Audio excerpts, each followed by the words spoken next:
meet people like that. Oh, I've been wanting to see you for guidance, Mr. Wilson. At the end of it all, you got out about 2 or 3 words. But that's what it's like, isn't it? You're not listening to the Buddha in your life unless you listen to your Dharma.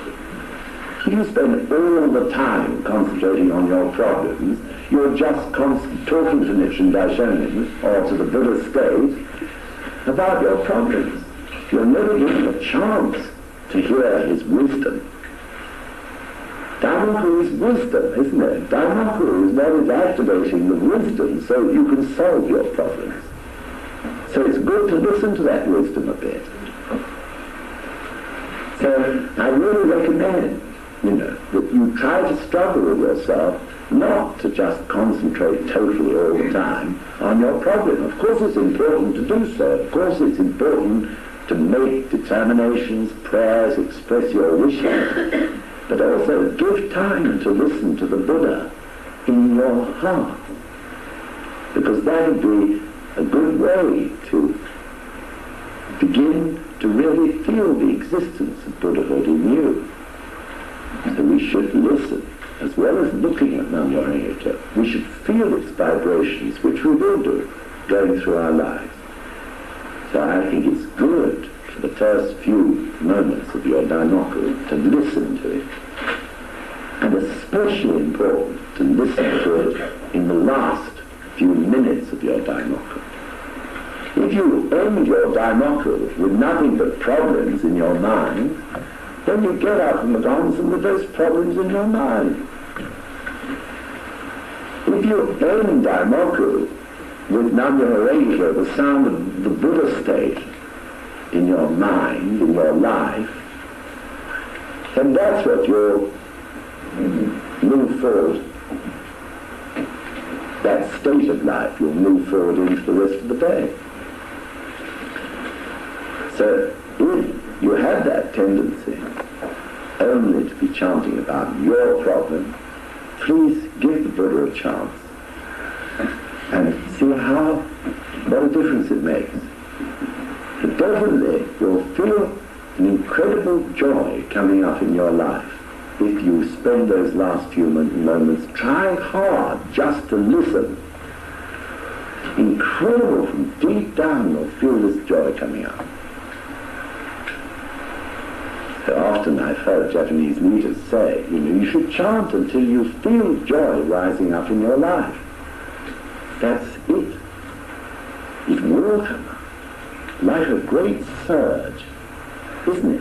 Those of you who have experienced it. And you'll leave the Gosho filled with that incredible joy and hope and gratitude. So, this is what he means by emphasizing in this paragraph, to hear the blessings of hearing even a chapter or a volume of the Lotus Sutta, to listen to our daimoku. And of course, this begins to make us understand that truly the Gosho exists nowhere else but in our own lives. So in the Gosho on the treasure tower, Nichiren Daishonin said, you may think you offered gifts to the treasure tower of Tahoe Buddha, but that is not so. You offered them to yourself. He says this to old Butsubo, to whom that Gosho was written, called On the Treasure Tower. And Butsubo's question was, is it really true that Buddhahood exists in me? I can't believe it. This is what he asked Nichiren Daishonin, just like all of us. And Nichiren Daishonin said, when you give yourself to Buddhism, when you give your life wholeheartedly to your practice, no holds barred, you think you're giving this all to the Buddha or the Gosho, but actually you're giving it to yourself. Because actually the Buddha exists nowhere else but within our own lives, isn't it? So whatever we give, we gain. That's the whole meaning of that phrase, giving everything is gaining everything, so let's give. Because everything and more comes back to us. So the Gosho goes on, even though you may be too poor to offer anything of value, if the opportunity should arise to give up your life for the sake of the Buddhist law, you should offer your life in order to study Buddhism. So of course he's talking in the context of the story of Sessen Doji. But as you understand, I'm sure, this is offering, isn't it? The principle of offering. So two types of offering. Offering materially to the Buddha, or offering spiritually. Sometimes that's called the offerings of the body. That's to say you offer your time or your energy and enthusiasm to Kosanufu, to your practice. So why did Nichiren Daishonin emphasize offerings? Of course, no other reason than he wanted to see us earn the benefit of offering ourselves in that way. Everything in Buddhism is cause and effect, isn't it? You make the cause of offering to the Buddha, and the effect is that it comes back to us. Because the Buddha actually is in our lives. This is the point. So again, it's very logical, isn't it? If you make material offering, then you will gain material benefit. If you make spiritual offering, cause and effect, you will earn spiritual benefit. If you offer both materially and spiritually, then you get both types of benefit. They become the one benefit, the one great benefit. So this is a principle, and we find it difficult. We've all been brought up in this country, which is fundamentally based on Christianity. Christianity, at times has got a reputation for, always passing around the plate. Someone was telling me from Northern Ireland that the Reverend Paisley has a church there, as you may know, and he passes around buckets, not plates. This is the Northern Irishman that told me. They call it silent offerings. You know what that means? No qualms, only no's.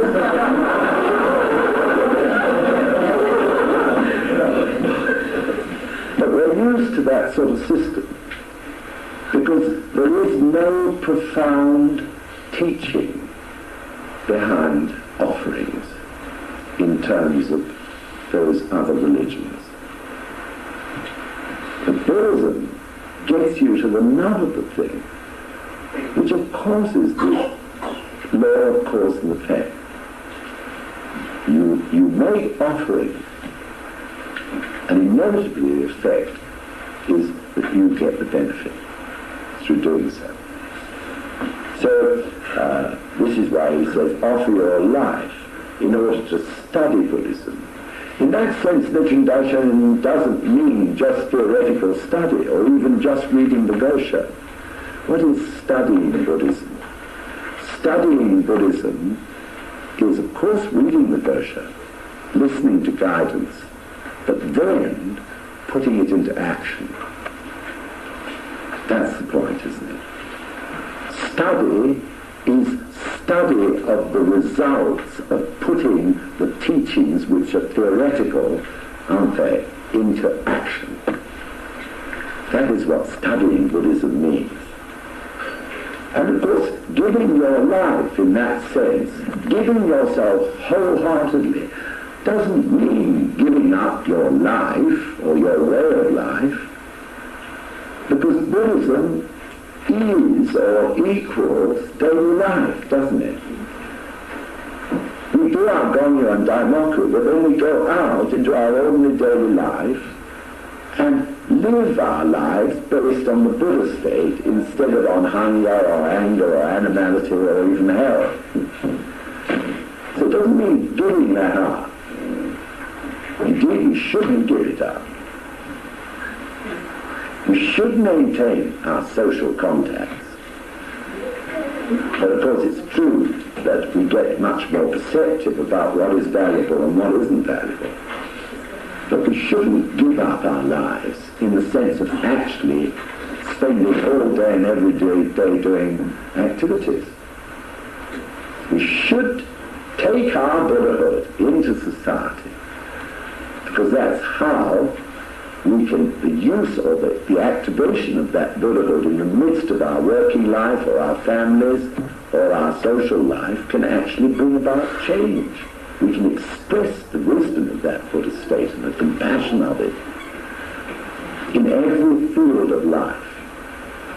So giving up one's life is in no way actually just giving up one's life to chanting or to, like a monk, or to doing activities.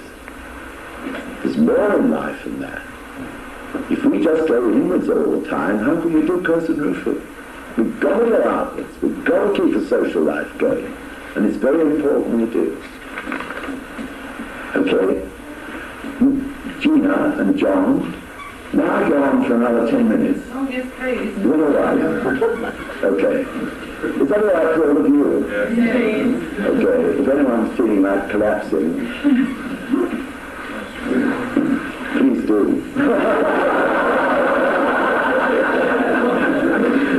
Okay, further. This body of ours, in the end, will become nothing more than the soil of the hills and fields. Therefore, it is useless to begrudge your life. For though you may wish to, you cannot cling to it forever. Even people who live a long time rarely live beyond the age of 100, and all the events of a lifetime are like the dream one dreams in a brief nap. Though one may have been fortunate enough to be born as a human being, and may perhaps have even renounced the world in order to seek the truth, if he fails to study Buddhism and to refute its slanderers, but simply spends his time in idleness and chatter, then he is no better than an animal dressed in priestly robes. He may call himself a priest and earn his livelihood as such, but in no way does he deserve to be regarded as a true priest. He is nothing but a thief who has stolen the name of priest. How shameful and frightening. They're very strict words, aren't they? But this is an important paragraph. Why do we begrudge our life? Why do we find it so difficult to give ourselves wholeheartedly? I know you can all relate to this, because it's all of our experiences, this problem. Especially in the first years of our practice. We can't seem to give our whole selves to the practice or to Causton. Always keeping something back, isn't it? Begrudging our lives, in other words. I'm sure it's nothing else but habit. Because this world is not easy to live in, from the time we're able to think at all profoundly, when we're kids, we begin to keep something back, something private, some area of our lives which is mine. Mine. Oh yeah, I'll give that and that and that, but I'm not going to give this. This is mine. Kids do it, don't they? Not mine. We're just the same. No, mine. It's pure habit to keep something for ourselves, not want to let go of that something. Which, of course, in terms of Buddhism, is ridiculous, actually. If you really think about logically, since the Buddha exists in our own lives, our Buddha state knows all about those mine areas, you know, those little private areas, those little rooms we don't want other people to walk into. The Buddha state knows about it anyway. So the whole thing is stupid and ridiculous, but nevertheless it's very real, isn't it?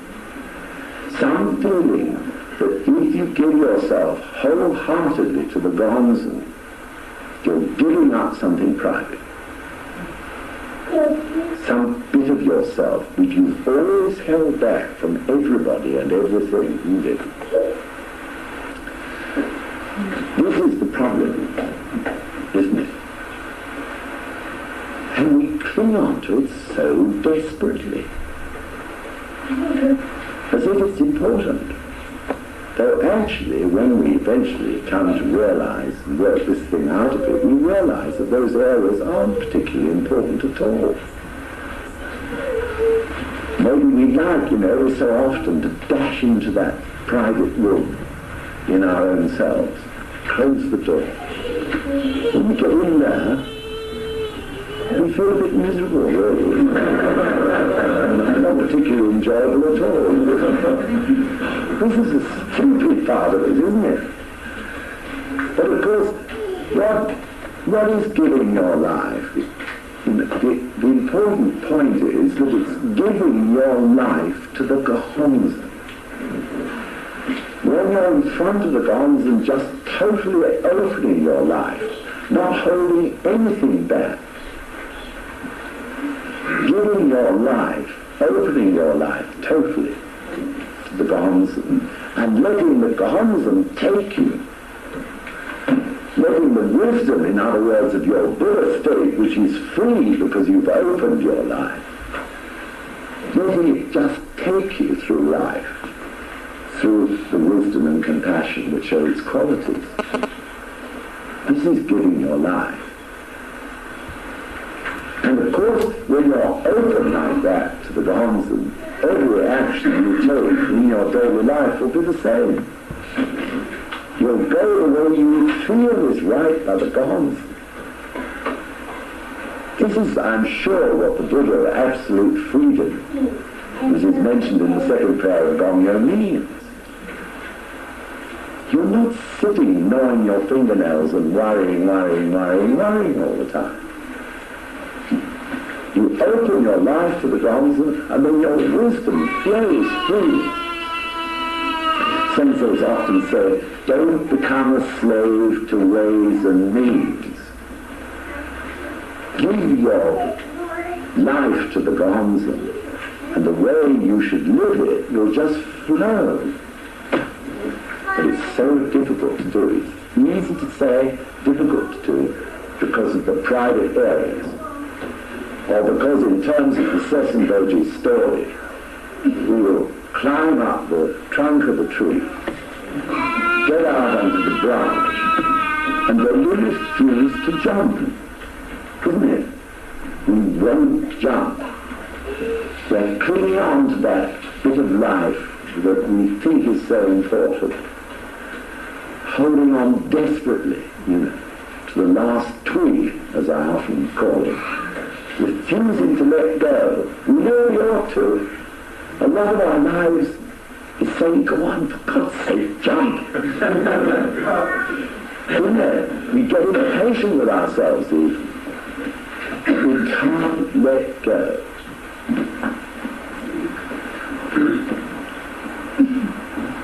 So what Nijin Daishonin is saying to us is, for goodness sake, just jump.